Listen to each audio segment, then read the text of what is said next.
Mercedes-Benz have really set the bar high with the new 2021 S500. There's a few redesigns as well as some new features. But before we get into the car, I want to talk about this. So with me here is the old generation of Mercedes-Benz key, and this is the new one. And when you compare the two, you can immediately see that the function buttons are exactly the same. However, the new key looks so much more futuristic in its design. And it also feels a lot weightier.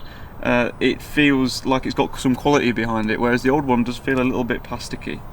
The emergency key release on the back is also different, and it has quite a satisfying press to it when you push it down and pull it out, whereas the old one is just a little bit harder to get at and just doesn't quite feel as easy to use. So before we get into the car, there is one feature I do want to talk about, and that's this front camera. Now on the old S-Classes there was a little flap here. It was nice and neatly tucked away, but for some reason Mercedes-Benz have decided, do you know what, we're going to put it on the front and do this little thing instead. So I'm going to show you now quickly. Now I really don't understand why it pops out by a centimetre when the car's on and then just goes back in. I can still see the camera, it's not really hidden, and in my opinion it just ruins the look of the front. No, I think you need to do it maybe with the right, yeah. Try and, do you have to unlock it first? Where's the key? In my pocket. Is it in the pocket? No, try it. There we go. There we go. Right. So another feature which I'm really not into about the new S-Class is the door handles. Now don't get me wrong, it looks great, it looks futuristic, it looks new, but it's not very practical. Before, we've had it so you press the button and it locks and unlocks the car. This time, pressing the button only locks the car, and to unlock the car, you have to sort of do this awkward swipe. So if you want to come and join me inside the car, we can. It seems like we've encountered another issue, and that's the design of the new door interior. I don't know whether the Germans are known for having long arms, but the designers have put the door handle well away from the driver, which, as you can see, makes it pretty impossible for me to grab the handle and close the door without getting out of my seat. Now, I know I've been slating this car quite a bit, but this is actually a feature which I quite like, and that's the ability to change the wing mirrors of the car without actually selecting which wing mirror you want to change. Now, let me explain how this works. It uses the technology in the 3D tracking to basically follow your eyes, and it understands which wing mirror you're looking at. So if I look over to my right and start moving the wing mirror about, it'll do it, and I can instantly just look to my left, use the same controls, and it'll change the wing mirror on the left. It also displays down here which wing mirror you are looking at and which wing mirror you are controlling. So one of the biggest changes that you can probably see about the interior is the addition of this portrait screen in the centre here. Tesla also used to use screens like this, and they've gone towards more of the wider screen look, and Mercedes have actually gone from the wider screen look and gone to more of the portrait version, so they've switched sides there. The screen's okay, it's a nice modern addition. What I don't like about it is this touch bar at the bottom. The buttons seem pretty useless really. As you can see, I've got the audio controls here, but I've also got the audio controls on my steering wheel. I don't really want to be taking my eyes off the road when I'm driving, and it just seems really awkward to find the buttons as they're not individual and they're just they're part of a touch bar. So if I want to put this into sports mode, the dynamic controls are also on the touch bar along the bottom. If I'm driving, I don't really want to be looking down trying to find the button. I'd much prefer to have the controls at my hands on the steering wheel. It's a lot safer, and it's just a lot more easier to use. So the screen in the centre actually clears up loads of space on your dash. There's a lot less buttons going on, and having such a big wide clear screen actually really emphasises some of the features that you've got going on here. So let's take a look at the parking sensors, and look how sick this is. Like, honestly, you have the full 360 view going on here. It is a tiny bit unresponsive at times, but honestly, some of the technology going on here is incredible. So this next feature that I'm going to show you, unfortunately, is a driver's only feature, so no one else in the car can see it, and it is going to be difficult to show you guys, but I'll do my best to explain. Basically, it has 3D eye tracking software in the MBUX system that is used to then produce a 3D image on the main display.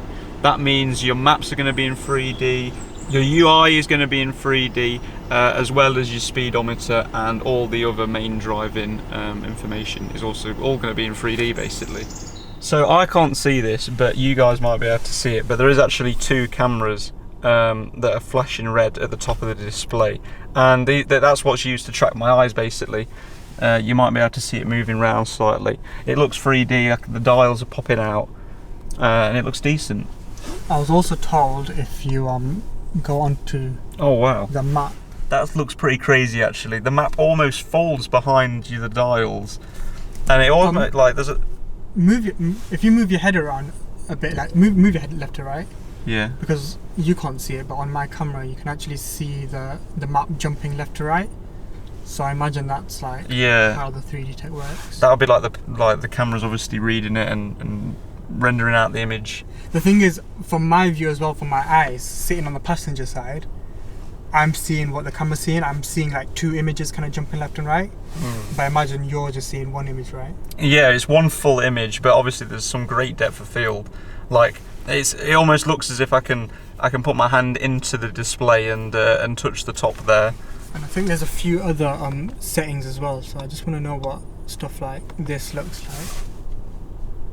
There's not too much going on here, but the car does appear as if it's a lot closer to the the horizon there, and the road definitely appears as if it's going towards those mountains in the distance. But I'd definitely say the map gives itself the feature a lot better. What about the text on the front, like the?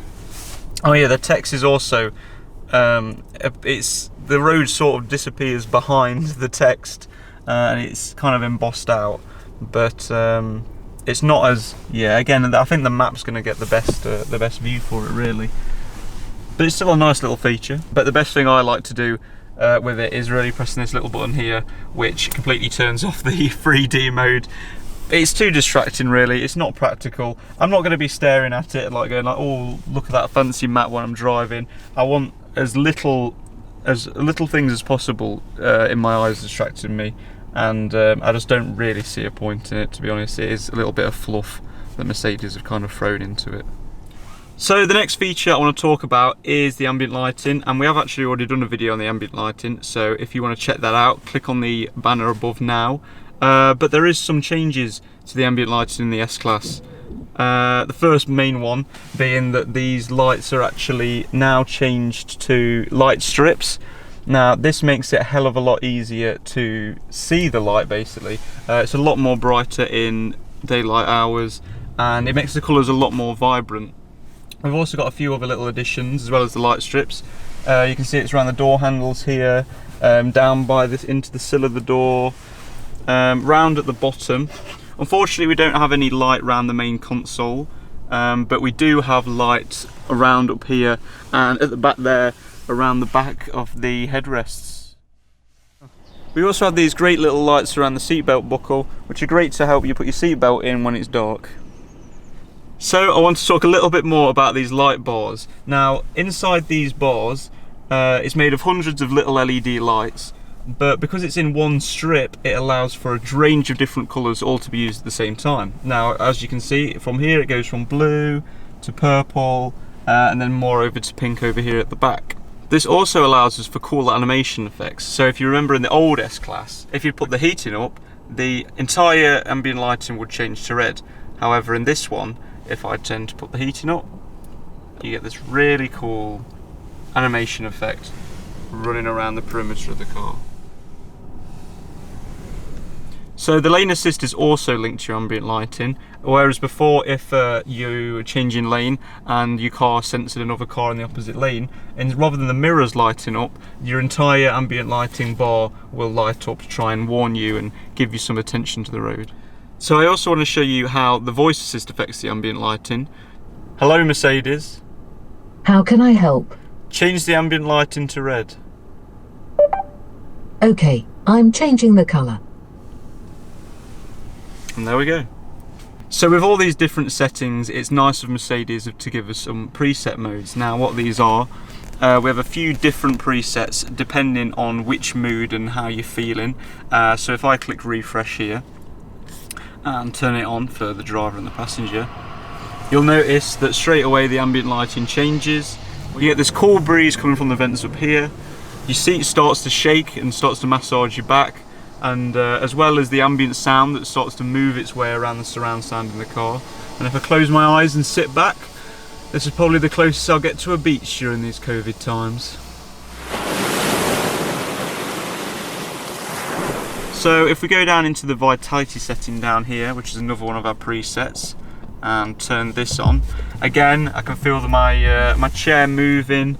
The ambient sounds changed, a little bit more upbeat this time, but we've actually got this big light show on the front here of the constant changing colours. So they're a little bit less relaxing, a little bit more upbeat. You can also change all the settings we've just spoken about using the tablet that you get given in the back of the car. This will give you full control over the seats as well as the ambient lighting and all the colours that we've just spoke about. So you're now joining me in the back of the S-Class. We're going to talk a little bit about the seat controls, and my favourite one is the recline one right here. And what this does is moves the front seat forward and starts to bring back the back space, giving you loads of leg room and footstool as well.